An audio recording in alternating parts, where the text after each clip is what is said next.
Why does the Christian faith claim to be the only way? It would seem, wouldn't it, that people who are religious would want to be more gracious and more kind and more patient and more understanding. People whose religion is built on faith would recognize that other people have different faiths.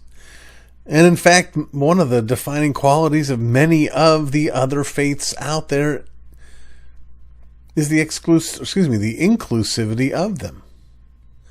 You become a Zen Buddhist. The Zen Buddhist doesn't want to make you stop being a Christian.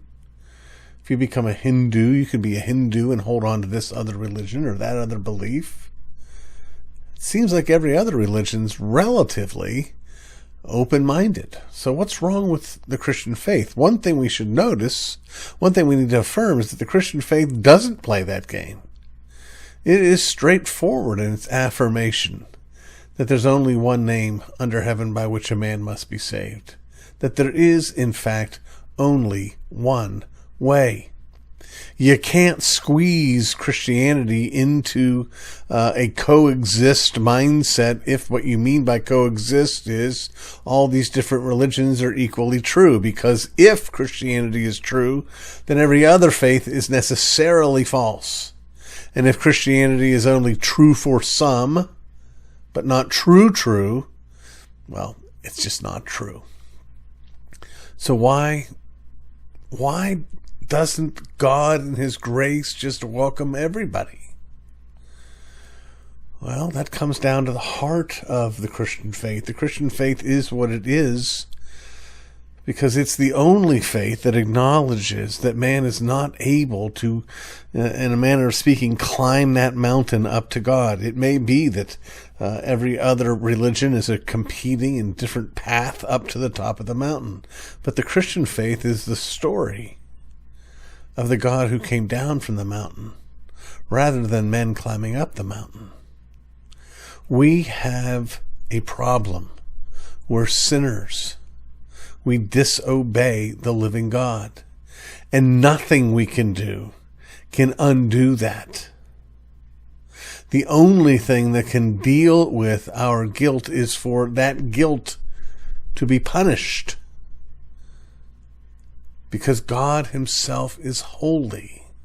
So holy He cannot look upon sin. The Christian faith isn't, well, yes, there's sin, but God's really sweet, so He just winks at it and doesn't really worry about it. If that were the truth, then sure, any religion could fit in. But our forgiveness was profoundly expensive. Not to us, but to God Himself. Our forgiveness, given God's holiness, required that someone receive our punishment, our judgment. And that someone had to be someone who had no cause to be punished himself, who had to be perfect. Which is why Jesus was born. Why God took on flesh and dwelt among us. So that Jesus might be obedient in all things and then receive the judgment of God for us. Now, if God says to we who rebel against Him, we who would rip Him off His throne if we could, and He says to us, you are due eternal judgment, but I will rejoice to forgive you if you will acknowledge your sin and your dependence upon my grace.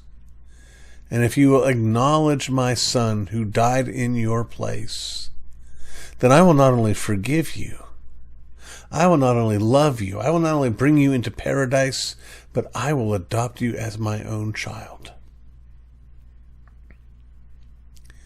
The Christian faith says that's precisely what God has done. Now, when you look at it from that perspective, can you really say, hey, it's not enough?